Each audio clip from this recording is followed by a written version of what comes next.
기도하겠습니다. 주는 그리스도시요 살아계신 하나님의 아들이시나이다. 하나님 감사를 드립니다.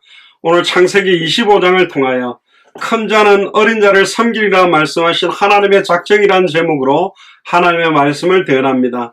오늘도 창세기 25장에 계시된 예수가 그리스도 되심이 밝히 증언되어지는 시간 되기를 소원하고, 또 25장을 통해서 지금 2021년을 살아가는 저희들에게 주시는 하나님의 음성을 듣게 되어지는 축복의 시간표가 될 수 있도록 오늘도 반드시 성취될 말씀 주시고, 반드시 응답될 기도 제목 주시고, 반드시 열리게 될 전도와 선교의 문을 볼 수 있도록 축복하여 주시옵소서.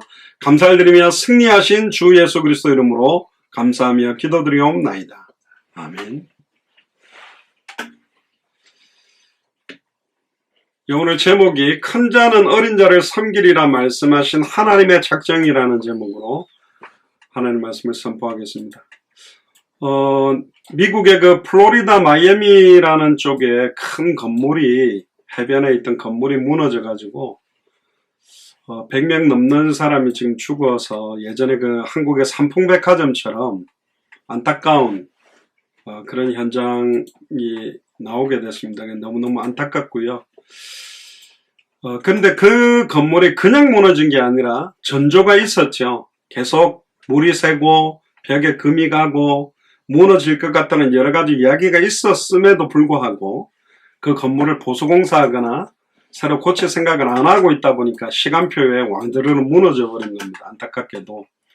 우리가 영적인 신앙생활을 할 때도 어느 날 확 넘어지는 경우도 있지만, 사실은 정식기도라든가 말씀이나 기도라는 개인적인 시간들이 약해지기 시작하면 인생 전체에 좌절과 무너지는 시간표가 올 수 있기 때문에 저와 여러분들이 영적으로 새 힘을 얻게 되기를 주님 축복합니다. 25장 1절부터 해서 25장을 통해서 주시는 하나님의 음성 계획, 또 이 안에 계시는 예수가 그리스도의 복음을 또 함께 나누기를 소원합니다. 1절부터 11절까지는 아브라함의 후년의 삶입니다. 이삭을 놓고 난 다음에 1절에 4절을 보니까 아브라함이 후처를 취하였으니 그 이름은 그두라라. 그러니까 처음에는 하갈, 물론 처음에 사라를 아내로 취했지만 아이를 출산하지 못하니까 몸종 하갈을, 그래서 이스마엘을 낳고 그 다음에 그두라라는 여자를 아내로 맞이합니다. 근데 아브라함이 나이가 많았음에도 불구하고 시므란, 욕단, 무단, 미디안, 이스박, 수아를 낳았고, 또 욕단은 스바와 드단을 낳았고, 드단의 자손은 아수르 족속과 루두시 족속과 루움미 족속과 미디안의 아들은 에바와 에벨과 하녹과 아비다와 엘단이 다 그두르아의 자손이었더라.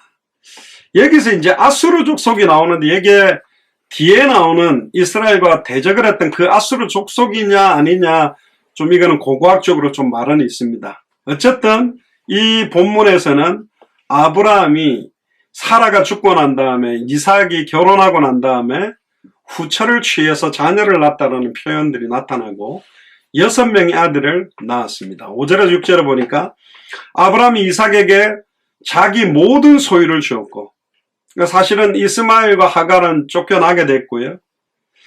자기의 본 사라를 통해 태어났던 이삭에게 모든 소유의 주도권을 다 주었고, 자기의 서자들, 아까 또 말했던 첩들의 아들에게도 재물을 주어서 자기가 살아있는 동안에 그들로 자기 아들 이삭을 떠나서 동방, 곧 동국으로 가게 하였더라. 이 동방, 동국은 그 당시에는 아라비아 땅이라고 봅니다. 그러니까 이삭은 아브라함의 주 상속자 역할을 했다. 그리고 7절, 8절로 보면 이제 아브라함의 향년이 175세라. 175세를 살고 그가 수가 높고 나이가 많아 기운이 지나여 죽어 자기 열조드게로 돌아가매. 나이가 많아지면 사실은 기운이 지나고 죽게 돼 있는 게 이치입니다. 그걸 거스릴 수는 없어요. 어떤 사람들은 이제 젊게 살기 위해서 여자분들은 보톡스도 많고 막 여러 가지 수술도 하고, 남자들도 막 몸에 좋다라는 거, 정력에 좋다라는 거 막 찾아 먹고 이렇게 합니다. 그런데 이제 단 하루를 살아도 왜 살아야 되는지 의미를 아는 사람들이 장수해야 되잖아요. 막 치매로 고통받는 사람들이 오래 살게 될 때 그 개인과 가족들이 엄청난 고통들도 있거든요. 사실은 빨리 치매가 건강하게 회복되어져야 해서 정말로 건강하게 살아가는 게 복 중에 복이죠. 아까 우리 예배 전에 이석윤 집사님 우리 거창에 계신데 수술 이후에 몸도 많이 약해지셨다 그래가 저번에 우리 한윤복 권사님과 통화를 했어요. 제가 아는 대구에 있는 목사님이 큰 병을 앓으셨다가 거의 병원에서도 힘들다, 어렵겠다 그렇게 했는데 어떤 분 통해 그 붕어찜, 붕어 에키스 막 이런 거를 꾸준히 드셨대요. 근데 지금도 건강하세요. 그게 거의 한 15년 됐습니다. 그래서 저도 아까 이석연 집사님 이야기 듣고 저희 부모님이나 장인 장모님한테 붕어즙을 선물로 보내야 되겠다. 진짜 효과가 좋은 것 같아요. 아까 이석연 집사님 화면에 나오시는 좀 얼굴에 살이 좀 붙으셔서 살이 좀 찌신 것 같으니까 몸이 좋아지셨다는 거예요. 물론 여러분들의 기도가 함께 있었고 더 중요한 거는 오늘 나옵니다마는 그건 뭐 붕어찜 계속 먹으면 안 죽냐? 아닙니다. 붕어즙 맨날 먹으면 안 죽냐? 아닙니다. 성취될 말씀이 있기 때문에 우리의 생명은 연장되는 것이고 성취될 응답될 기도 제목이 있기 때문에 우리의 생명이 연장되고 있는 것이고 우리를 통해서 지속될 생명동 말씀동 제자운동이 있기 때문에 우리 생명은 연장되는 것입니다. 그러니까 이거는 하나님의 계획 속에 분명히 있다. 기운이 지나여 죽어 자기 열조들에게로 돌아가매. 그러니까 열조들에게 돌아갔다라는 말은 누구죠? 아브라함을 어디 마이크가 켜져 있네요. 아브라함 윗대의 선조들에게 돌아갔다라고 되어 있습니다. 그래서 우리나라도 보통 보면 돌아가셨다. 보통 우리가 성경적으로 보면 주님 오시기 전 2166년경에 아브라함이 아마 출생해서 주님 오시기 전 BC, 그러니까 역사의 기준점도 사실은 전 세계 학자들이 모여서 각각 그 달력을 다 갖고 있었잖아요. 어느 달력이 좋다, 어느 달력이 좋다. 우리나라도 뭐 당군 몇 년, 또 뭐 저 중남미에도 뭐 쓰는 달력들이 다 따로 있었죠. 근데 학자들이 모여서 전 세계 가장 영향력을 준 사람의 탄생을 0으로 잡아서 달력을 통일시키자. 그래서 정치사회, 경제, 문화, 역사적으로 가장 영향력을 준 분이 누구냐? 예수님이다. 그럼 예수님이 이 땅에 오신 날을 0으로 잡아서 지금 2021년이 된 겁니다. 2021년을 쓰고 있다는 것 자체가 역사의 기준점이 누구다? 예수님이다. 그래서 BC라는 말은 Before Christ. 예수님이 오시기 전, AD는 Anno Domini라고 해가지고 주님의 날, 주님이 오시고 난 이후의 날이라는 표현입니다. 역사의 기준점. 또 어떤 분의 히스토리, 역사라는 말이 히즈와 스토리의 결합이다. 그 히즈가 누구냐? 누구의 이야기냐? 히즈가 바로 그리스도다. 예수님의 이야기 자체가 역사의 모든 것이며 시작이며 진행이며 끝이며 모든 핵이다. 그걸 나타내거든요. 그러니까 예수님이 오기 약 1991년 전 경쯤, 여기는 여기 이제 신학 하시는 분은 숫자까지 너무 이렇게 했습니다만 어쨌든 주전 1991년 경쯤 사망했을 것이다. 그러니까 아브라함은 주전 2000년 전 인물이기 때문에 우리나라 고조선 때, 그리고 그 죽음을 자기 열조에게로 돌아갔다라는 것 자체가 우리가 돌아가야 될 곳이 있다라는 것을 분명히 설명하고 있는 것입니다.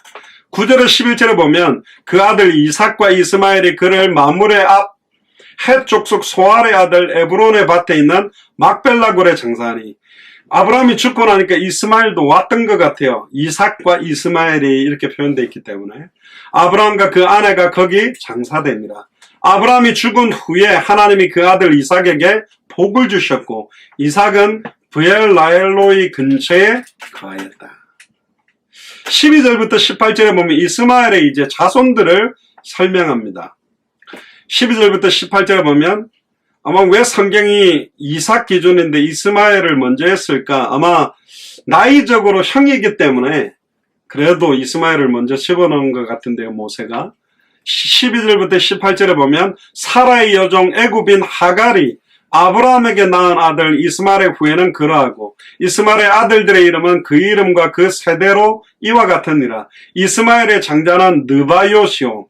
그 다음은 게달, 아프엘과 밉삽, 미스마, 두마와 마사와 하닥과 데마와 여들과 나비스와 게드마니. 이들은 이스마엘의 아들들이요. 그 촌과 부락대로 이름이며 그 족속대로는 12방백이었더라. 그러니까 재미난 거는요, 12지파에 좀 준하는 숫자가 또 여기도 나타나요. 사실은 야곱이 이제는 12지파를 했습니다만 이스마엘이 놀랍게도 먼저 12방백을 놓게 됩니다.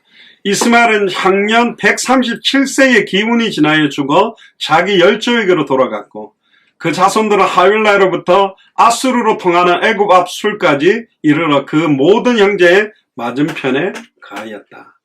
후예라는 단어는 원어 히브리어로는 톨레도스라고 하거든요. 11번이나 나오는데 결국은 이 책이 모세가 기록했다라는 그런 어떤 의미적인 것들이 여기 녹아져 있습니다. 그리고 19절부터 26절에 보면 리브가의 출산입니다. 이제 굉장히 오늘 전달하려고 하는 내용이 19절부터 26절에 나오는데요. 아브라함의 아들 이삭의 후예는 이러하니라. 아브라함이 이삭을 낳았고 이삭은 40세에 리브가를 취하여 아내를 삼았으니 지난주에 우리가 아내를 취했죠. 리브가는 밧단 아람의 아람 족속 중 부두엘의 딸이요 아람 족속 중 라반의 누이였더라. 이삭이 그 아내가 잉태하지 못하므로 놀랍게도 사라도 잉태를 잘 못했는데 리브가도 잉태를 잘 못했으므로 그를 위하여 여호와께 간구하며 사라를 잉태하지 못하고 딜레이 시킨 것도 하나님의 작정이 있었습니다. 또 리브가도 아이를 빨리 못 낳은 것도 하나님의 작정이 있었죠. 저는 제 아내랑 결혼해가 원래는 생각을 못했는데 사라가 허니문 베이비로 이렇게 태어났습니다. 갑자기 아이를 가져버린 거예요. 제가 원래 계획을 했다면 한 3, 4년 있다가 한 4, 5년 있다가 이렇게 낳았으면 했는데 결혼하고 났는데 이 아이가 생겼어요. 그 뒤로 막 줄줄이 4명을 사라가 4kg, 대원이가 4.5kg, 경원이가 4.75kg, 정원이가 4kg. 그러니까 저희들은 다 물고기로 따지는 숫자로 따지면 4자. 수술해서 놓은 게 아니라 다 힘을 써가지고 제왕절개한 숫자는 보통 숫자로 안 넣잖아요. 보통 아이들이 2점 몇 킬로, 3점 몇 킬로도 크다 그러는데 저희들은 아이들이 다 크게 태어났어요. 지금 대원이 같은 경우는 거의 190 가까이 지금 가고 있는데 좀 더 크기를 원하는 것 같은데. 근데 이게 아이를 놓는 게 하나님 계획이고 저는 아이를 놓기 전에 딸 둘, 아들 둘이 있으면 좋겠다. 저희 집안은 딸이 귀해가지고 저희 아버지가 딸을 되게 이뻐했는데 삼형제가 태어났죠. 저희 형님도 첫째 현수 이렇게 낳았는데 아들. 그리고 제가 결혼했는데 제가 딱 딸을 낳아가지고 저희 아버지가 되게 좋아했어요. 보통은 아들 낳아야 제가 어릴 때만 해도 아들을 놓으면 좋다는데 저희 아버지는 딸 사라가 태어나니까 너무 좋아했거든요. 그대로 이제 장성도 목사님이 또 결혼해가 거기도 이제 딸이 둘이 있고 제 동생 장성도 목사도 딸 둘 아들 둘인데 그래서 저희들은 삼형제가 낳은 아이들이 10명입니다. 저희 4명, 장사 전사님 2명, 장성도 목사님 4명. 그래 얘네들이 또 시집가가지고 아이를 놓으면 진짜 생육하고 번성하고 충만하고 전구하고 다 그냥 막 놓겠죠. 2명씩만 낳아도 이제 20명이 되는 거예요. 어마어마하게 이렇게 많아지는데 어쨌든 그 말썽부리고 이 속썩이고 문제 일으키는 놈들 많이 나오면 의미가 없잖아요. 근데 어쨌든 이 태를 여는 게 하나님의 계획에 있다. 그래서 하나님께서 그 간구를 들으셨으므로 그 아내 리브가가 잉태를 하게 됩니다. 근데 40세에 결혼을 했으나 60세가 될 동안 20년이 되는 동안 자녀가 없었어요. 그러니까 되게 예전에는 아이를 좀 빨리 낳아야 좋고 아들을 많이 낳아야 좋다 이런 게 예전 사상이잖아요. 근데 요즘은 딸이 훨씬 좋다고 그러거든. 그러니까 아마 20년 동안 계속 자녀 후대에 대한 언약을 간절하게 만들어 놓은 겁니다. 그냥 아무 생각 없이 애 놓지 마라. 네가 왜 자녀를 낳아야 되느냐? 뭘 기억하겠을까요? 네 씨로 말미암아 천하 만민이 복을 얻은 것이다. 그 씨의 의미, 하나님이 말씀하신 언약, 결국은 아브라함과 다윗의 자손으로 오실 예수 그리스도의 언약을 20년 가까이 깨닫도록 간절함을 준 거예요. 그러니까 다른 사람이 놓은 거하고 다른 거예요. 아브라함이 이삭을 낳았을 때 값어치가 다른 것처럼 이삭도 리브가를 통해서 아이를 놓을 때 그 간절함들을 다르게 만들어 주신 겁니다. 긴 기간 동안에 사실 이삭을 훈련을 시켰다. 물론 그의 조상 노아는 500세의 자녀를 가졌죠. 그 아브라함도 75세 이전에 결혼을 했지만 100세가 될 때까지 그 25년 정도 자녀가 없다가 이제 자녀를 놓게 됐거든요. 결국 후대는 당대 세계문을 위한 하나님의 선물이요 동력자다. 그러니까 이 후대들을 우리에게 맡겨줬기 때문에 이 후대들을 어떻게 양육하느냐가 진짜 중요하고 진짜 힘든 것 같아요. 자녀들에게 진짜 성경의 복음이 뿌리내리게 되고 나보다 더 성경의 복음을 더 잘 알고 믿고 순종하게 되어진다. 또 정말로 성경대로 전도하려고 남은 인생을 하나님께 드린다. 성경의 끝을 향해 살아가도록 한다면 얼마나 좋겠습니까? 우리의 기도 제목입니다. 간절한 22절에서 26절에 보니까 아이들이 그의 태 속에서 서로 싸우는지라. 아이들이라는 단어가 나왔어요. 쌍둥이인 겁니다. 그가 가로되 이 같으면 내가 어찌할꼬 하고 가서 여호와께 묻자온대. 진짜 그 뱃속에 아이 있으니까 이렇게 발로 톡톡톡 찰 때 보니까 배에 이렇게 톡톡톡 이게 막 뭐가 튀더라고요. 그때 톡 때리면 또 발에 톡 들어요. 그러니까 안에 있는 태가 막 놀면서 톡톡톡 차잖아요. 근데 이 둘이가 안에서 싸운 거예요. 뱃속에 쌍둥이 둘이가. 치고받고는 안 했겠지만 어쨌든 막 서로 싸운 거예요. 그때 여호와께 묻자온데 이 말이 굉장히 중요합니다. 여호와께 묻지 아니하고 자기의 소견대로 하다가 망한 시대가 이스라엘의 시대입니다. 작은 일이든 큰 일이든 하나님의 뜻이 뭡니까? 하나님의 계획이 뭡니까? 하나님이 원하는 방향이 뭡니까를 찾아내는 게 진짜 기도입니다. 잘했죠. 리브가가 여호와께 묻자온데 여호와께서 그에게 이르시되 두 국민이 네 태중에 있구나. 쌍둥이다 그렇게 한 게 아니라 두 국민이다. 두 민족이 네 복중에서 나누일 것이다. 두 쌍둥이가 있었는데요. 두 국민이라 그러고 두 민족이라고 하나님은 이야기합니다. 그런데 재미난 이야기랍니다. 두 민족이 네 복중에서부터 나누어진다. 편이 갈라지는 겁니다. 이 족속이 저 족속보다 강하겠고 큰 자는 어린 자를 섬기리라. 오늘 제목이죠. 큰 자, 첫 번째 태어나는 형이 동생을 섬기게 될 것이다 라고 이야기한 겁니다. 자, 이야기가 오늘 이제 조금 있다가 좀 하게 될 하나님의 작정에 대한 얘기입니다. 그리고 뭐라고 이야기하죠? 그 해산기일이 찬즉 10달 정도 지나고 난 다음에 태의 쌍둥이가 있었는데 먼저 나온 자는 붉고 전신이 가독 같아서, 그러니까 피부가 이렇게 뻘거스레한데 온몸에 털이, 깐난아기들도 보면 머리카락이 하나도 없이 나오는 깐난아기도 있는데 머리카락이 수북하게 나오는 깐난아기도 있거든요. 여러분들 잘 모르죠. 제가 아는 동기 전도사 한 명이 전도사 때 애를 낳았는데 애가 너무 안 나와갖고 제왕절개를 하기도 어려운 거예요. 나오다가 이렇게 어깨가 넓어가 걸린 겁니다.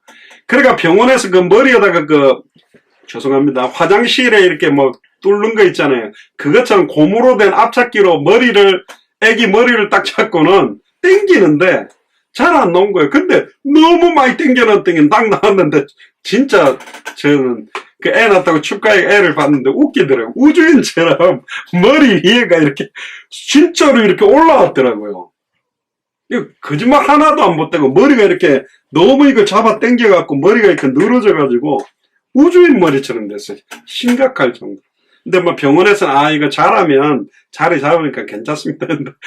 보니까 머리가 이렇게 위에가 푹 나와가지고 그렇게 제가 묻지도 못하고 이쁘다 그렇게는 했는데 아들이었는데 태어났는데요. 온몸이 붉고 털이 수북해가 나온 거예요. 갓난애인데 이름을 에서라고 하고 이후에 따라 나온 아우는 손으로 에서의 발꿈치를 딱 잡고 나왔어요. 형이 먼저 나가는데 아니야 내가 먼저 나가야 돼 하고 뒤에 발꿈치를 딱 잡았어요. 이 발꿈치라는 단어를 여러분들이 잘 기억하면 창세기 3장 15절에 여자의 후손이 뱀의 후손의 머리를 박살내고 뱀의 후손은 여자 후손의 어디를 상하게 할 것이다? 발꿈치를 상하게 할 것이다. 거기서 나온 단어도 있잖아요. 근데 어쨌든 야곱이요 발꿈치를 잡고 나와서 야곱이라고 합니다. 그때 그들을 낳은 때가 이삭이 60세에 낳은 거예요. 자, 오늘 이 장면을 보고요 많은 다른 의견을 이야기하는 사람들이 있습니다. 어떤 의견이냐? 아니 왜 뱃속에 있는 아이가 큰형이 동생을 섬겨야 되도록 하나님이 정해버리느냐? 왜 에서한테는 기회를 주지 않냐? 에서가 태어나서 하나님 말씀도 잘 듣고 정식기도도 하고 전도도 하고 생명운동도 하고 말씀운동도 하고 제자운동도 해가지고 진짜 쓰임받을 수도 있는 기회는 안 주고 왜 뱃속에서 운명처럼 딱 정해버리냐? 너 동생 섬겨야 돼. 끝! 왜 이렇게 정하느냐? 하나님은 불공평한 것 같다. 이렇게 반문할 수 있는 일들이 나와요. 우리는 항상 좋은 쪽, 주도적인 것만 보지만 엄격하게 보면 왜 하나님은 이렇게 큰 자가 어린 자를 섬기도록 정하셨는가? 이게 하나님의 절대주권적인 은혜의 작정이라는 겁니다. 자, 그럼 오늘 하나님의 작정에 대한 이야기를 조금 이야기를 하겠습니다. 하나님의 작정이라는 말이 뭐냐? 창세전에 영세전에 하나님의 뜻대로 하신 영원한 경륜인데 이로 말미암아 하나님 자기 자신의 영광을 위하여 무릇 되어가는 모든 일들을 미리 정하신 것을 하나님의 작정이라는 거예요. 딱 하나님의 다른 말로 하면 시나리오라고 할까? 하나님이 정해놓은 대로 간다는 거예요. 그럼 저와 여러분들의 인생도 하나님이 작정해놓은 게 있다는 거예요. 어떻게 우리 인생이 갈지. 그러다 보니까 여기에 이제 이상한 논리들이 나오기 시작한 겁니다. 근데 오늘 거기에 대한 이야기를 좀 해볼 겁니다. 그러니까 하나님의 작정이나 하나님의 영원전, 즉 하나님이 이 세상과 시간을 창조하시기 전에 이미 모든 것, 앞날의 모든 것을 다 계획하시고 미리 정하시고 명하셔서 결정해 놓은 게 있다는 겁니다. 그러니까 하나님이 이걸 인간과 의논하지 않아요. 제가 장대원 이름을 태어나고 난 다음에 네 이름 뭐 할래? 장대원 좋아 안 좋아? 그러면 대부분 안 좋아요. 나 다른 이름 할게. 이렇게 하겠죠. 이름은 이미 태어나기 전에 정하는 사람도 있고 태어나서 이제 출생 신고를 해야 되니까 정하는 경우도 있는데 어쨌든 하나님은 인간과 의논하지 아니하시고 자신의 지혜로 이 모든 것에 대한 계획을 세워놨다는 겁니다. 좀 이상하죠? 그럼 하나님께서 작정하신 모든 것은 하나님의 뜻대로 실현되고 아무도 이 하나님의 계획을 막거나 거스릴 수 없다. 인간이 아무리 하나님의 뜻대로 되지 못하게 막는다고 해도 하나님의 작정대로 된다는 겁니다. 예레미야 33장 1절을 9절을 보면 이를 행하는 여호와 그걸 지어 성취하는 여호와 그 이름을 여호와라는 자가 이같이 이르노라. 이를 지어서 성취하는 여호와. 예수님이 십자가에 성경대로 죽고 성경대로 부활해야 되는데 베드로가 절대로 그런 일이 안 생길 겁니다. 나는 예수님이 십자가에 안 달리도록 막을 거예요. 그렇게 한다고 해도 예수님은 반드시 십자가에 달려 죽고 부활하게 된다는 겁니다. 그걸 하나님의 작정이라고 합니다. 하나님의 작정은 변경되지 않습니다. 그러면 절대로 변경되지 않냐? 아니요. 성경에 보니까 바꾸시는 경우도 있어요. 히스기야가 죽을 걸 정해놨지만 히스기야가 하나님 앞에 간절히 기도할 때 생명을 연장시켜 주시기도 했고 사도행전 13장 48절에 보면 영생을 주시기로 작정해 놓은 사람이 있대. 그러니까 구원을 받도록 정해 놓은 사람이 있다는 겁니다. 근데 누군지는 몰라.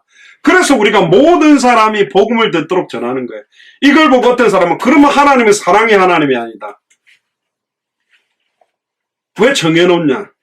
그럼 저 사람은 아예 아무리 열심히 하나님을 찾으려고 해도 결국은 지옥 간다는 거냐? 하나님은 불공평하다. 이 하나님의 작정 논리에 대해서 대항을 하려고 하는데 그걸 보고 토기장이 비유를 합니다. 똑같은 흙을 가지고 멋있는 비싼 고려작이나 귀한 그릇을 만들든 그걸 가지고 요강을 만들든 그건 하나님의 주권에 있는 거예요. 그러니까 하나님의 주권에 도전하는 사람들이 많아요. 자, 그러면 왜 이 하나님의 작정이라는 단어가 신학적으로 나오고 성경 안에 있느냐? 거기에 대한 이야기들을 오늘 찾아내야 됩니다. 일단 원칙적으로 하나님의 작정은 변경되지 않습니다. 인간은 자기가 가지고 있는 최대의 지식과 지혜와 노력으로 어떤 일을 계획하고 진행한다고 해도 실수하는 경우가 너무 많아요. 그 대표적인 뭐냐? 우주선입니다. 우주로 로켓을 쏘아 올리고 전 세계 가장 똑똑하다는 사람이 최고의 컴퓨터를 가지고 완벽하게 우주선을 만들어가 쏘아 올리는데 올라가다가 터져버리는 경우도 있단 말이에요. 인간이 아무리 완벽하게 모든 것들을 한다 할지라도 그 지혜의 한계, 그 능력의 결핍으로 인해서 수 없는 돌발 변수에 의해 그 계획이 그 뜻대로 진행되지 못하고 이리저리 수정하고 보완을 해보지만 결국은 반드시 실패하는 경우로 가게 만듭니다. 인간이 절대로 자기의 지혜와 능력으로 해결할 수 없는 문제가 있어요. 사탄 문제, 죄 문제, 하나님과 단절된 문제. 그걸로 인하여 오게 된 사망, 죽음의 문제를 인간이 해결할 수 없어요. 결국은 그래서 인간 부자들은 미국에는 그런 사람이 있습니다. 지금 기술로는 사람을 살릴 수 없지만 앞으로 50년, 100년 뒤에 어마어마하게 과학이 발전된다면 암이라든가 이런 걸 낫게 해줄 수 있지 않겠냐. 그래서 암 걸린 부자가 죽기 전에 자기를 냉동시켜달라. 그래서 몇백 년 딱 보호할 수 있는 거기에다가 냉동을 시켜가지고 자기 생명을 다시 살려달라. 이렇게 몸부림치는 사람도 있습니다. 근데 하나님은 전지하시고 모든 걸 다 알고 전능하시기 때문에 하나님의 완벽한 작정 속에 수정이나 실패라는 것은 상상할 수 없는 거다. 그리고 하나님이 창조하신 도덕적인 피조물, 즉 인간이나 천사들이 어떤 자유행위에 의해서라도 하나님의 작정을 막을 수 없다. 침해되지 않는다. 하나님의 절대주권적으로 진행하는 일을 인간이 막을 수는 없다. 이게 성경이 말하는 원칙적인 겁니다. 그 대표적인 이야기가 이사야 14장 24절에 보면 하나님이 아시리아, 지금 말하는 아수르라고 하죠. 아시리아를 심판하시려고 하는데 이렇게 말하셨어요. 이 모든 일을 내가 계획한 그대로 실행하며 내가 작정한 그대로 이루겠다고 이야기합니다. 하나님의 계획한 것은 우리가 알지를 못해요. 또 우리의 생각과 달라. 그래서 예수님을 그리스도로 믿었던 사람들이 예수님이 오면 예루살렘으로 가면 아예 로마까지 쳐부수고 이스라엘을 세계열방 앞에 기쁜 나라로 세워주고 12명의 제자들은 아예 장관들을 다 할 줄 알았는데 예수님은 그냥 십자가에 달려 죽어버렸어요. 힘없이 죽었다니까. 아버지여 아버지여 어찌하여 나를 버리셨나이까 하고 죽었지만 그 십자가의 정령 죽음으로 말미암아 단번에 영원히 하나님 만나는 길이 열리게 됐고 단번에 영원히 죄와 저주에서 해방되는 길이 열려졌고 단번에 영원히 사탄 마귀 귀신 사망문수를 깨뜨리고 승리하는 길이 열려졌다. 하나님의 작정은 우리의 생각이나 마음이나 우리의 뜻대로 진행되지는 않아요. 그래서 어려운 겁니다. 하나님의 작정은. 특히 에베소서 1장 3절에 12절에 보면 이런 말씀을 합니다. 찬송하리로다 하나님 곧 우리 주 예수 그리스도의 아버지께서 그리스도 안에서 하늘에 속한 모든 신령한 복으로 우리에게 복 주시되 곧 창세전에 그리스도 안에서 우리를 택하사 우리로 사랑 안에서 그 앞에 거룩하고 흠이 없게 하시려고. 이게 목적이죠. 그 기쁘신 뜻대로 잘 주목해야 될 게 나오면 여기서 얼마나 사도 바울이 그리스도라는 단어를 많이 쓰는지 보세요.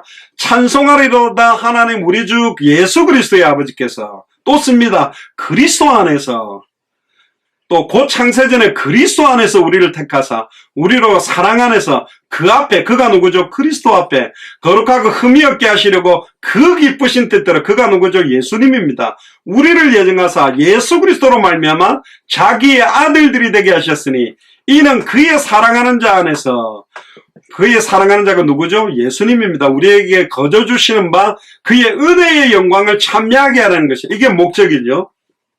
또 나옵니다. 우리가 그리스도 안에서 그의 은혜의 풍성함을 따라 그의 피로 말하면 그가 누구죠? 그의 은혜가 그리스도의 은혜. 그의 피가 누구의 피죠? 하나님의 피가 아니죠. 예수 그리스도의 피죠. 물론 예수님이 하나님이니까.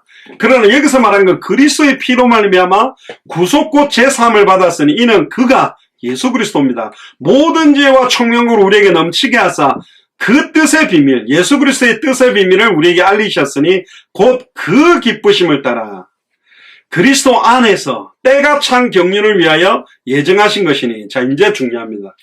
하늘에 있는 것이나 땅에 있는 것이 다 그리스도 안에서 통일되게 하려 하십니다. 모든 일을 그 마음의 원대로 역사하시는 자의 뜻을 따라 모든 일을 그 마음의 원대로 역사하시는 자의 뜻을 따라 우리가 뭘 입었다? 예정을 입었다. 그러니까 내가 원해서 구원받은 게 아니라는 거예요. 우리가 신앙생활을 하고 헌금을 잘하고 어릴 때부터 성경 잘 읽고 교회 건축하고 봉사를 했기 때문에 하나님의 자녀의 축복 속으로 들어온 게 아니라는 거예요. 창세전에 영세전에 하나님이 너희가 나를 택한 것이 아니오 내가 너희를 지명하여 불렀나니 너는 내 것이다. 하나님은 우리를 알고 있었어요. 창세전에 영세전에. 지금 이삭의 이야기를 하고 있는 이때도 우리에 대해서 알고 있었어요. 우리를 알고 있대요. 우리 각각을 알고 부르시고 우리를 통해 영광 받기를 원하고 우리를 통해 하나님의 때가 찬 경륜을 이루기를 원하는 거예요. 그러니까 이게 충격적인 거예요. 그 크신 하나님의 사랑. 야, 이럴 수 있냐?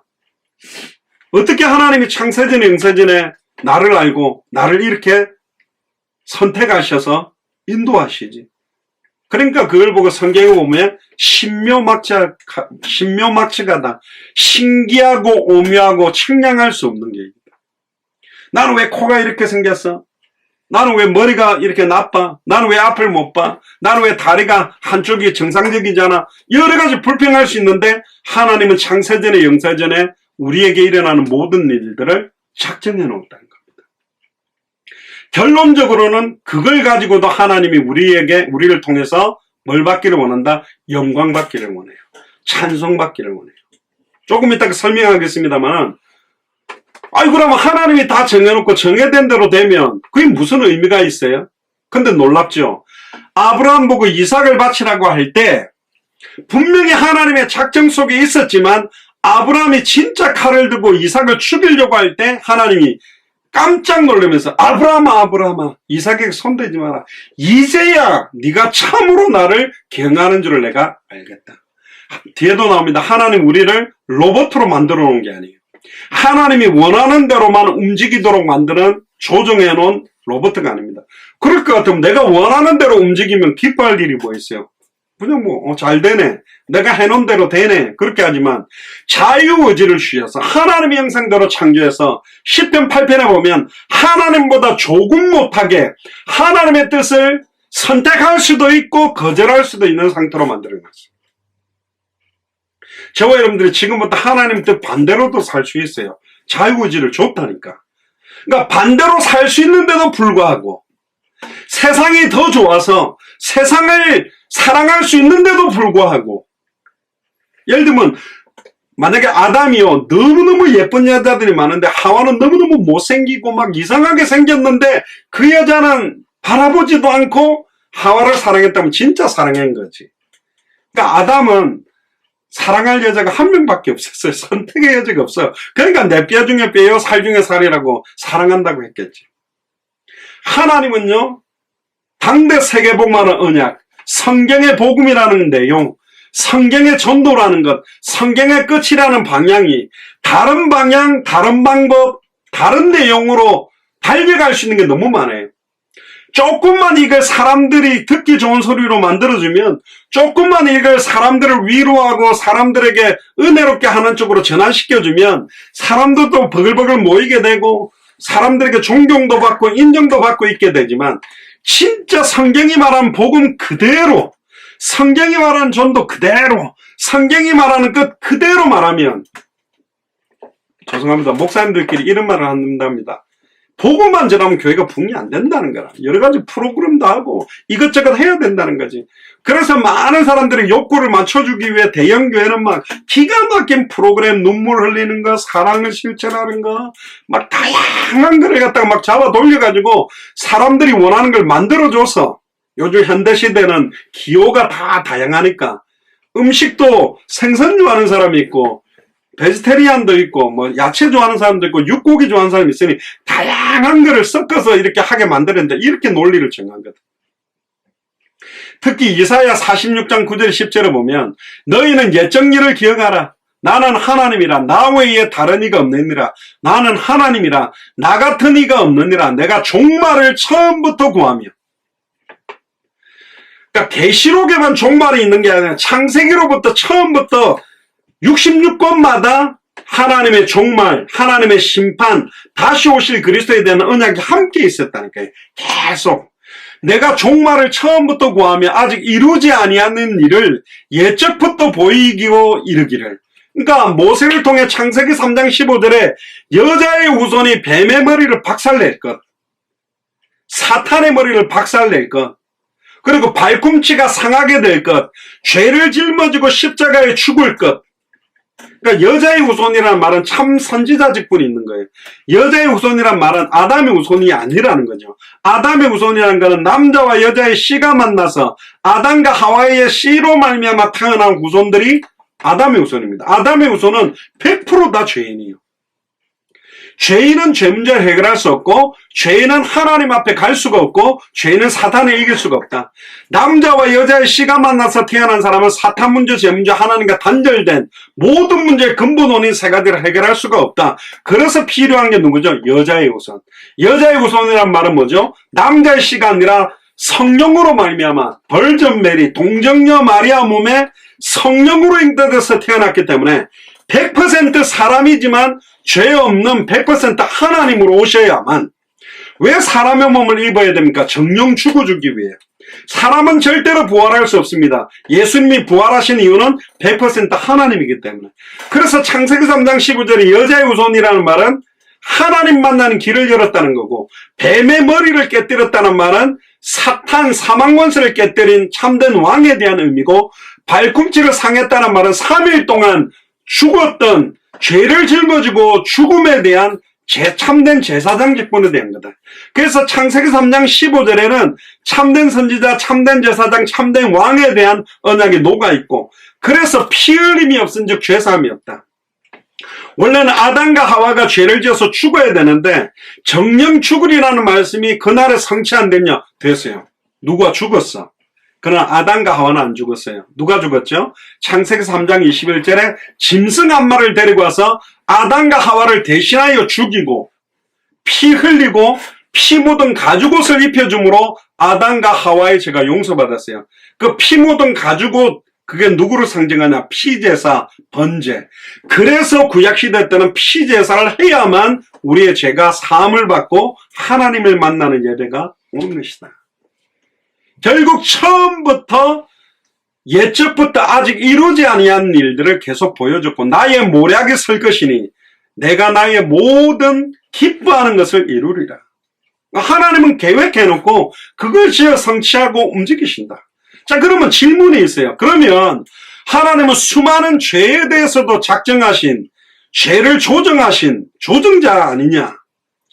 그러니까 하나님의 작정에 대해서 꼭 질문하는 게 이겁니다. 모든 걸 작정했다면 죄 짓는 거, 사람을 죽이는 거, 어마어마한 범죄들도 하나님이 작정한 거냐? 그럼 하나님이 죄를 만든 사람이냐? 하나님은 이 세상의 모든 것들의 제1원인, 이 우주 만물을 창조케 만든 의미에서는 제1원인, 하나님이 죄를 만든 것 같아 보이기도 합니다. 그러나 제1원인, 모든 죄와 악의 제일 원인은 하나님이 아닌 하나님께 반란하고 대적한 자유의지를 가졌던 천사도 자유의지가 있었습니다. 타락한 천사가 사탄 마귀 귀신이 바로 죄와 악의 제일 원인자입니다. 그러니까 죄의 조성의 책임에 대한 논의는 제2원인들에서 이루어지는 거다. 예를 들어 볼게요. 누가 자동차를 만들었어요. 포드가 자동차를 만들었죠. 자동차는 만들어서 사람들 타고 다니라고 만들었어요. 칼을 만든 사람은 칼을 가지고 음식을 하거나 요리를 하라고 만들었어요. 그런데 그걸로 자동차를 몰고 사람을 갖다가 치어서 죽이는 데 사용하고 있고, 칼을 가지고 다른 사람을 죽이는 데 사용한 원인은 자동차나 칼을 만든 사람의 책임이 아니라 그 원래의 목적과 의미를 반해서 사람을 죽이는 데 사용해버렸다면, 엄마가 들었다면 요리를 할 칼을 강도가 지면 사람을 죽이는 데 사용해버리는 것처럼, 손을 가지고도 하나님께 찬양하고 박수치고 영광 돌릴 수 있고 율동할 수 있지만 이걸로 사람을 죽일 수도 있어요. 막 사람을 손가락질해가 저주할 수도 있단 말이에요. 하나님이 원래 만들어놓은 선하고 하나님께 영광 돌리게 하는 목적을 놓쳐버리면서 사탄 마귀 귀신의 흐름에 영향을 받을 때 모든 것은 하나님을 대적하는데 쓰임받은 겁니다. 인간을 창조한 목적도 하나님을 영화롭게 하고 하나님을 즐거워하며 하나님께 영광 돌리고, 우리가 호흡하는 모든 것, 살아가는 모든 것으로 하나님께 영광 돌리라고 만들었는데, 영광 돌리기는커녕 하나님을 대적하고 사탄 마귀 귀신을 기쁘게 하는 일에 우리 인생이 쓰임받게 되고 있다. 그걸 하나님 탓으로 돌린다? 그 자체가 틀린 거예요.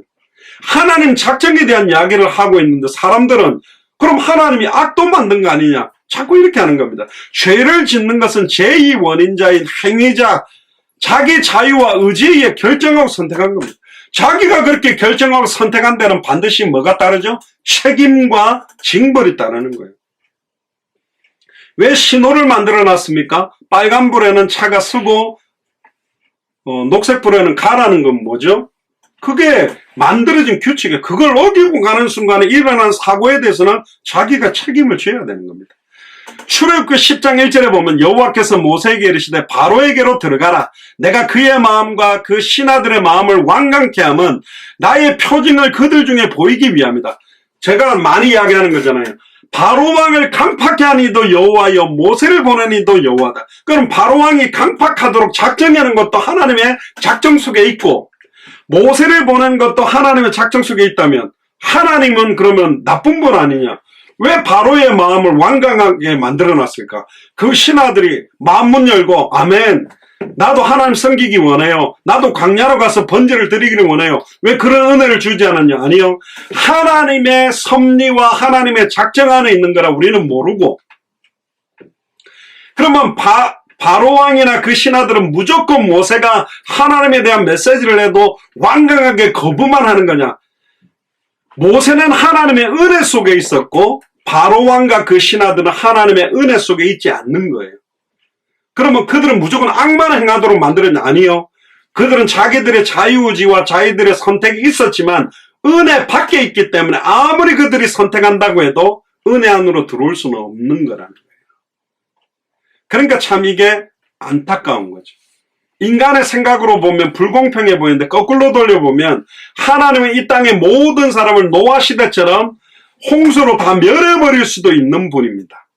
그래도 우리는 하나님은 선하세요. 인자하심은 영원해요. 하나님 왜 인간을 다 저렇게 죽입니까? 할 수도 없어요.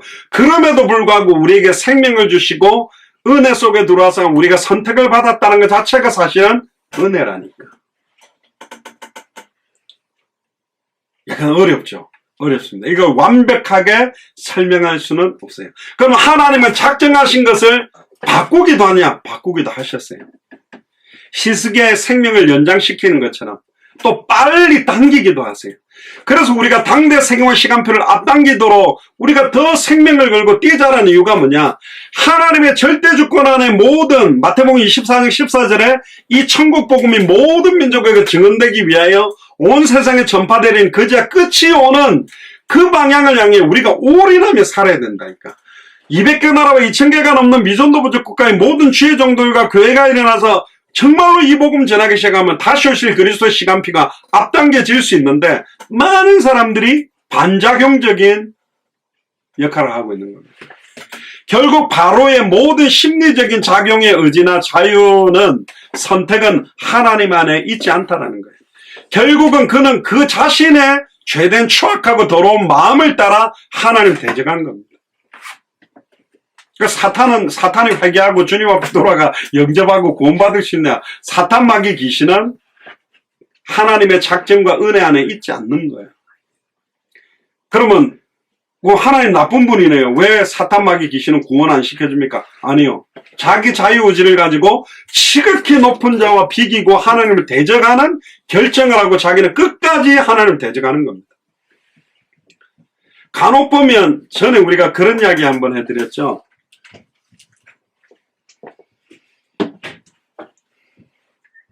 저는 자주 썼던 예화를 자주 한다고 제 아내가 이야기를 합니다만 어떤 그 예화집에 보니까 그런 이야기가 있더라고요. 어떤 사람이 죽어가지고 천국과 지옥 딱 사이에 딱 갔는데 이 성경하고 안 맞는 이야기입니다. 근데 약간 웃기게 하려고 하는 이야기가 있는 거예요. 갑자기 베드로가 딱 나오더니 특별히 나한테는 천국과 지옥을 선택할 수 있는 기회를 주겠다. 근데 이 사람 머리가 되게 똑똑한 거예요. 그럼 천국 갈게 이렇게 한 게 아니라 천국도 한번 가보고 지옥도 한번 가보고 나서 선택하면 안 됩니까? 그런 거예요. 그래? 오케이. 어디부터 가볼래? 천국부터 가볼게요. 천국 문을 열어주니까 막 어마어마한 아름다운 빛에 진짜 황금집으로 각종 보석으로 그 안에 있는 사람들이 전부 하나님을 찬양하고 영광 돌리는데 가만히 좀 보니까 계속 하나님 찬양하고 기도하고 예배드리고 찬양하고 기도하고 찬양하고 좋은데 계속 찬양하고 기도하고 하나님께 예배드리는 것만 계속 하니까 별로 재미가 없는 거예요. 지옥도 한번 보면 되겠습니다. 오케이 하고 문 열어줬더니 거기에 막 진짜 뭐 파라다이스, 그 육신적인 파라다이스, 영화에 나오는 금발의 8등신 미녀 막 너무너무 막 라스베가스처럼 환락의 극치, 그러니까 좋은 술에 막 음악에 예쁜 여자에 막 좋은 거에 막 마약에 막 육신적으로 타락할 수 있는 모든 좋은 게 다 있는 거예요. 그 딱 와가지고 베드로한테 자 그럼 이제 천국 갈지 지옥 갈지 선택하겠냐고. 선택하겠습니다.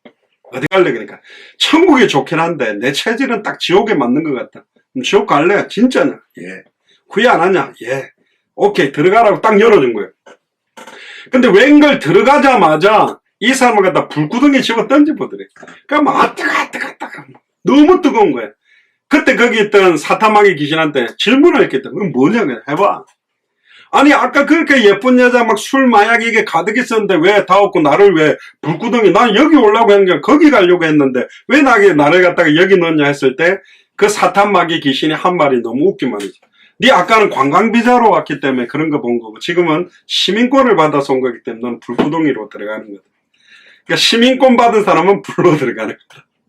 그 말은 막 프랑스 파리 에펠탑 밑에 에스프레소를 딱 들고 앉아있으면 뭔가 내가 영화의 주인공인 것 같기도 하고 미국의 저기 라스베가스나 맨하탄 같은데 막 브로드웨이 같은 데서 뮤지컬 보고 거기 딱 뉴욕 피자 먹다 보면 내가 막 뉴요커가 된 것 같지만 관광을 올 때는 파라다이스 같지만 실제 와가지고 살아보면 기름값도 비싸고 언어도 안 되고 지옥이다 이런 예를 하고 싶은데 이 예화의 잘못된 거 하나를 지적하고 싶은 게 뭐냐 사탄마귀 귀신이 꼭 보면요 지옥에 딱 염라대왕처럼 지키고 있다가 죄짓고 온 사람은 지옥불에 던지는 역할을 하는 것 같은데 틀린 겁니다.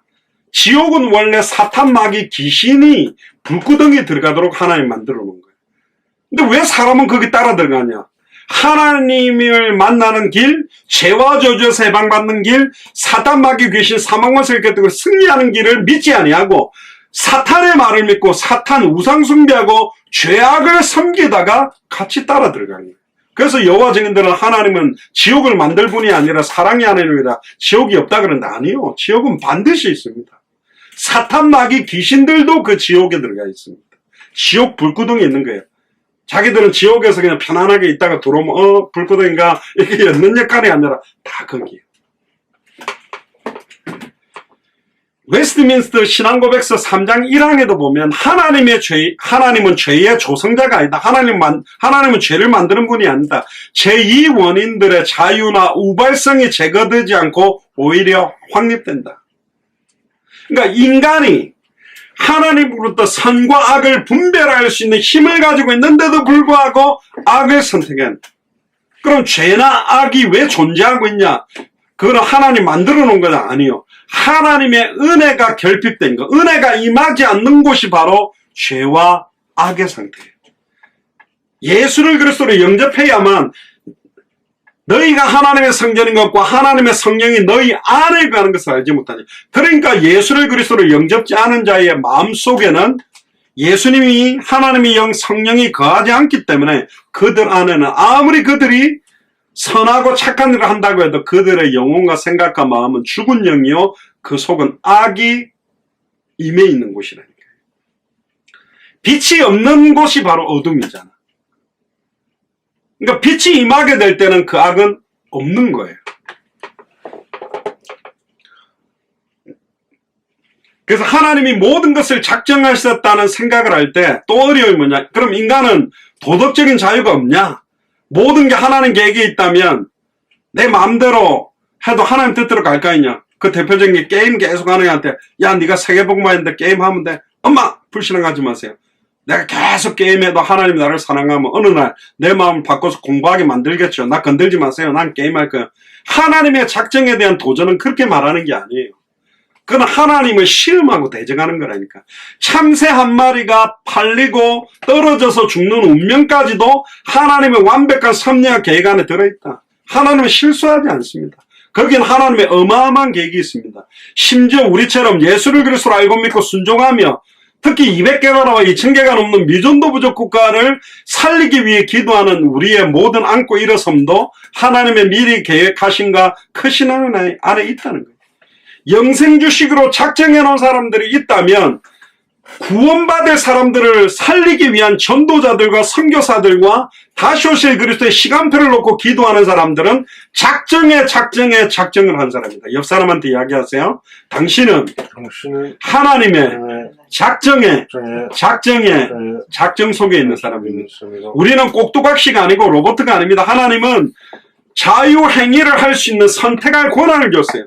그러니까 너무너무 세상 걸 선택할 수 있음에도 좁은 길을 선택하고 너무너무 편한 길이 있음에도 불구하고 정말로 순수하게 성경의 복음 전도 끝을 결정할 때 하나님이 우리를 보고 너무너무 기뻐하는 그래요.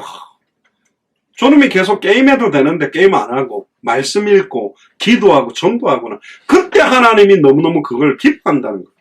나는 항상 기도만 하게 돼 있고 전도만 하게 돼 있고 그렇게 안 돼 있다니까. 기도할 수도 있고 안 할 수도 있어요.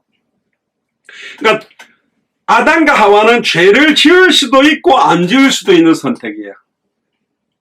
근데 예수를 그리스도로 영접한 우리는 똑같이 죄를 지을 수도 있고 안 지을 수도 있지만 죄를 짓는다 할지라도 하나님의 구원에서 떨어지지 않도록 보호함을 받은 거고, 불신자들은 죄를 지을 수도 있고 안 지을 수도 있지만 죄를 안 짓고 살아도 하나님의 구원의 은혜 안에 있지는 않다.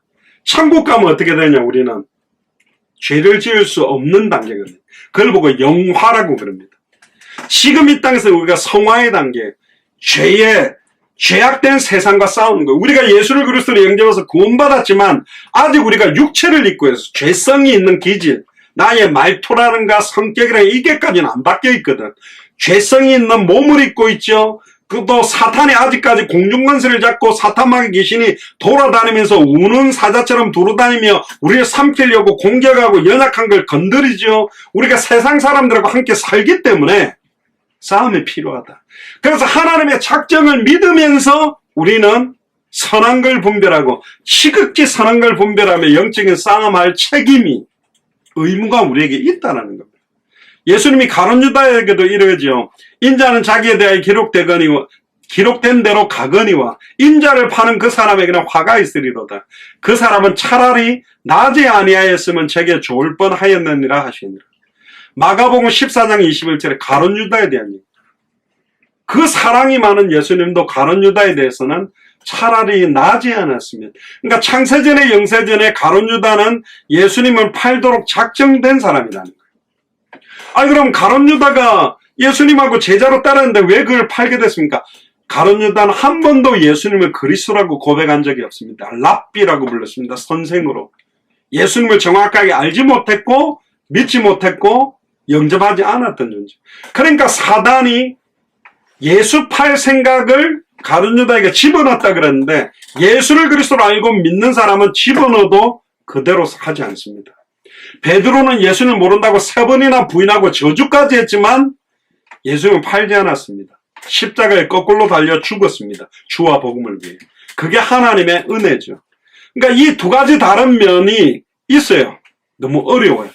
그러나 결국 인간 본성은 창세기 3장 아래 사탄의 미혹을 받고 죄를 짓고 하나님과 단절되면서부터 생각하는 것, 계획하는 것이 모든 것이 전적으로 부패하고 전적으로 악하고 전적으로 타락으로 가고 있기 때문에 하나님의 은혜와 사랑이 아니면 저주받을 수밖에 없는 존재가 우리다. 그러니까 은혜 아니면 살아갈 수 없어요. 하나님 우리를 붙들어줘야 살 수 있는 거예요.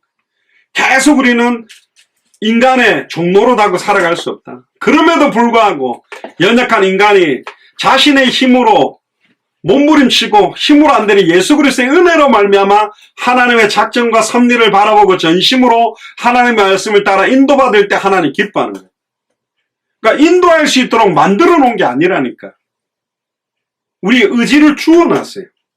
하나님이 로버트처럼 만들어낸 대로 왔다면 그냥 왔구나 그렇게 되지만 여러 가지 미혹의 길, 넓은 길, 유혹이 있지만 성령의 인도를 따라갈 때 하나님은 우리를 볼 때 너무너무 기뻐하는 거다. 오타가 났네. 우리는 예수 그리스도를 믿는 자들은 말도 어떤 일을 당했을 때도 와 운이 좋다, 재수 좋다. 아닙니다. 그는 하나님의 절대 주권을 모르는 사람들이 그런 이야기입니다. 우리는 어떤 일이든 내가 어떤 노력을 했든 어떤 결과가 하더라도 이는 하나님의 절대 주권 아래에 있다. 이게 꼭 보면 철학적으로 인간의 어떤 원인에 의해 모든 게 결정되면 인간은 선을 추구하는 노력할 필요도 없다. 자기 행동에도 책임질 필요가 없다. 하나님이 작정한 대로 간다. 이런 논리가 인간이 참 교묘한 논리를 만들어요. 하나님이 작정 그러면 꼭 이상한 걸 끄집어내. 아니라는 거예요.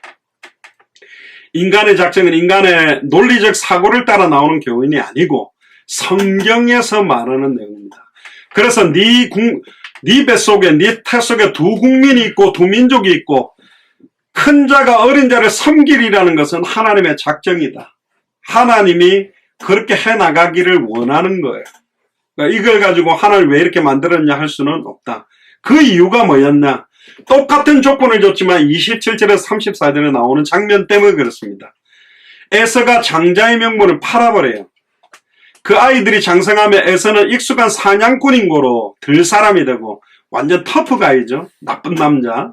야곱은 조용한 사람. 그러니까 엄마 옆에서 설거지도 거들고 막 청소하는 걸 좋아했나 봐요. 그러니까 에서는 사냥한 고기를 좋아하고 그러니까 에서가 사냥한 고기를 좋아했고 그를 사랑하고 리브가는 야곱을 사랑했대.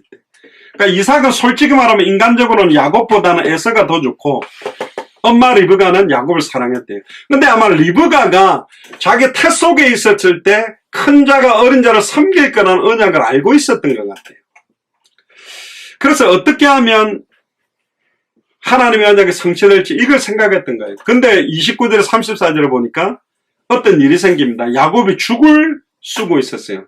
지금으로 말하면 레드빈, 팥죽인데 에서가 들에서 돌아서 너무 심히 곤비하고 야곱에게 이르되 내가 너무 곤비하네. 너무 배고파 죽겠다. 그 붉은 것 아마 팥죽인 것 같은데 나로 먹게 하라. 그러므로 에서의 별명은 에돔이었습니다.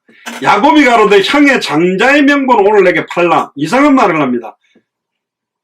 형이 갖고 있는 장자라는 말은 첫째가 받게 될 명분, 첫째가 받게 되는 축복, 그걸 내게 팔아라. 그러니까 에서가 가는데 내가 지금 배고파 죽게 되는데 뭐 장자 명분이 내게 유익하냐. 이걸 볼 때 처음부터 이 에서는 장자가 받게 되는 축복, 언약의 씨에 대한 축복에 대한 관심이 없었다는 거예요. 그걸 알고 하나님은 어린 자 야곱을 통해서 하나님은 행하실 게 있다. 결국 사람이 갖고 있는 그 기질들이 바뀌지 않는다는 말도 많이 있잖아요. 처음부터 이 에서는 기질 자체가 언약보다는 막 터프가이고 막 사냥하고 지금으로 말하면 사냥 좋아하고 막 운동 좋아하고 막 이런 데 관심이 있지 하나님 언약 말씀 별 관심이 없는 사람이었다. 그때 야곱이 그러는데 오늘 내게 맹세하라. 에서가 맹세하고 장자의 명분을 야곱에게 판지라. 장자의 명분이 뭔지도 에서는 잘 몰랐고 근데 야곱은 이걸 팔아라고 한 거로 봐서는 아마 제가 볼 때는 꼭 그걸 갖고 싶어서 에서가 배고플 때 맞춰가지고 너무너무 맛있게 딱 만들어 놓은 것 같아. 형이 받게 되는 축복 내한테 줘. 그럼 이거 줄게. 아이, 그거 뭐 필요 없어. 너 해. 아이고, 배고파. 이거 먹을 거야. 하고 먹어버린 거예요. 에서가 장자의 명분을 뭐라고 기록되어 있습니까? 경홀히 여깁니다. 관심이 없어요. 너무너무 관심 없게 소홀하게 여긴 거예요. 이 장자의 명분이 뭡니까? 하나님께서는 아브라함에게 니시로 말미암아 천하만민이 복을 얻게 되는 축복입니다. 이 언약의 계승자, 이 언약의 복을 누릴 자가 사실은 장자인데 야곱은 니시로 말미암아 천하만민이 복을 얻을 것이라는 하나님의 언약의 복이 얼마나 중요한지 알았던 거예요. 너무너무 사모하고 있었던 거예요. 나는 태어나는 순간 차자로 태어나서 저 축복을 못 받지만 형이 받게 되는 그 축복 내가 받고 싶어. 얼마나 그걸 간절히 했는지 팥죽을 쏘서라도 가지려고 하는 거죠. 그러니까 야곱은 그 언약의 핵심을 잘 알고 붙들고 있는 영적인 경건이 있었다는 겁니다. 근데 에서는 달랐어요. 하나님의 언약에 관심도 없고 내용이 뭔지도 모르고 무시했다. 결국은 언약의 씨 예수가 그리스도라는 아브라함과 다윗의 자손 예수 그리스도의 세계가 열리게 되고 천하만민 모든 족속 땅끝이 살아나고 다시 오실 그리스도의 시간표를 앞당기는 그 언약의 핵심에 에서는 선택권이 자유의지가 있었음에도 스스로 결정해요. 하나님이 장자의 명분을 에서가 팔게 만든 게 아니라니까 에서가 선택했어요. 그래서 잃어버린 거죠. 결론입니다. 두 가지 결론을 봅시다. 첫 번째로 우리는 하나님의 언약의 핵심의 축복을 사모하고 언약의 계대를 사모하자. 결국 야곱은 차자임에도 불구하고 단순히 장자의 축복이 아니라 아브라함과 이삭을 통해 약속된 하나님의 복을 너무너무 사모하고 살았습니다. 그러니까 장자의 명분, 장자권이 얼마나 소중한지 사실은 에서는 몰랐다. 우리는 성경의 복음의 언약, 성경의 전도의 언약, 성경의 끝의 언약을 여기며 사모하지 않는 것이 가장 불행한 일이죠. 너무너무 진중하게 이 언약을 가졌다는 게 얼마나 축복인지를 깨닫게 되기를 주님 축복합니다. 마지막 둘째 얘기도 못하네요. 차자임에도 불구하고 인본주의를 써서라도 장자의 축복을 강탈한 천국은 침노하는 자의 것이라 그랬잖아요. 아니 그러면 막 축복받기 위해서 수단 방법 가리지 말라는 말이야. 그 말이 아니고 이 축복이 얼마나 귀한지를 알았다는 거예요. 분명히 야곱의 계략은 잘못됐어요. 또 다음 장에도 보면 엄마 리브가와 야곱의 한 일도 나옵니다. 근데 그 인본주의를 쓴 것 때문에 고통을 받아요. 다음 주에 이야기할 건데, 그러면 야곱이 팥죽도 끓이지 않고 리브가가 야곱에게 털을 씌워가지고 형처럼 속이지 않고 가만히 있었으라도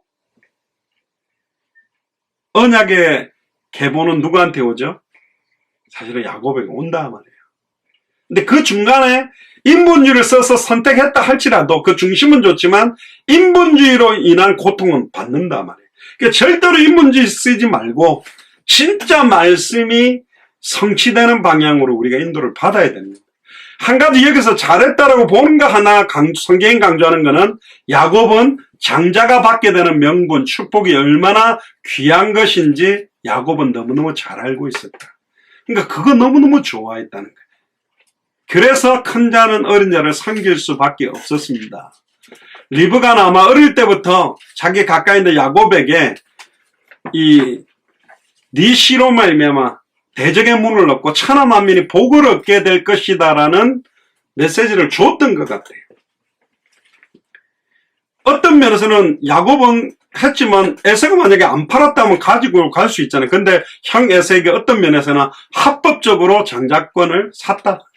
우리 변호사 박현학 권사님이 이게 법적으로 효력이 있는지 없는지 모르겠는데 아예 맹세를 하나님 앞에 해버린 것 같아요.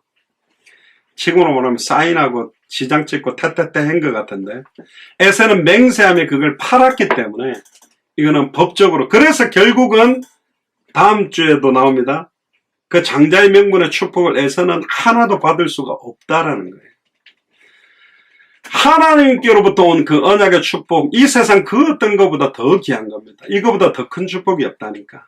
우리에게 영생과 천국의 기업, 또 예수를 그리스도로 믿는 믿음, 당대 세계복음화의 언약, 하나님의 아들의 이름을 믿고 얻었던 이 영원한 생명과 예수가 그리스도는 그 이름의 비밀을 전 세계에 증거하는 이게 너무너무 큰 축복입니다. 그래서 우리는 우리뿐만 아니라 우리의 자녀들에게도 이 언약의 축복이 계승되기 위해서 사모하며 간절히 기도하고 힘쓰게 되기를 주의 이름 축복합니다. 이 세상의 허무한 돈이나 육신의 쾌락이나 명예로 이 귀한 언약의 축복을 바꾸지 마시고 끝까지 당대 생활의 언약 붙들고 영적 싸움에 승리하게 되기를 주님 축복합니다. 기도하겠습니다. 주는 그리스도시요 살아계신 하나님의 아들이시나이다. 큰 자는 어린 자를 섬기리라 말씀하신 하나님의 작정에 대한 내용을 나누었습니다. 하나님의 절대 주권 아래에서 지극히 선한 걸 분별하며 위에서 부르신 부름의 상을 향하여 올인하며 살아갈 수 있는 인생이 되도록 좌로나 우로나 치우치지 아니하고 하나님을 대적하거나 시험하지 아니하고 말씀을 따라 언약궤를 따라 살아가는 인생 되도록 그래서 잘했다 칭찬받는 우리의 남은 인생이 되도록 축복하여 주옵소서. 감사를 드리며 승리하신 주 예수 그리스도 이름으로 기도드리옵나이다. 아멘.